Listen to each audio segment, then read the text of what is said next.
వివాదం ఏంటి అని చూసుకుంటే, కమల్ హాసన్ గారు హ్మ్. 'తగ్ లైఫ్' హ్మ్. అనే ఒక ఈవెంట్‌లో మాట్లాడుతూ కన్నడ భాష తమిళం నుంచి పుట్టింది అని జెప్పారు. హ్మ్. అది కన్నడ వాళ్ళకి నచ్చల. రైట్. నచ్చనప్పుడు ఈయన ఆయన మాట్లాడిన దాన్ని హ్మ్.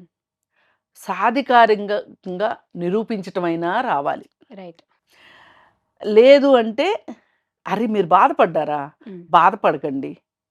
నేను ఒక వరవడిలో మాట్లాడేశాను అని హ్మ్. అంటే, మన కిరీటాలేమి రాలి కింద పడిపోవు. కరెక్ట్. మన భుజకీర్తులేమి హ్మ్. మాయమైపోవు. అవును. కానీ కమల్ హాసన్ గారు అలా చేయకుండా, హ్మ్. ఆయన సాధికారంగా నాకు ఆ విషయం తెలుసు. హ్మ్. నేను మాట్లాడింది కరెక్టే. హ్మ్. కాబట్టి నేను సారీ చెప్పను అన్నట్లుగాను మాట్లాడట్ల. రైట్. సారీ చెప్పను అని మాత్రమే మాట్లాడుతున్నారు. హ్మ్.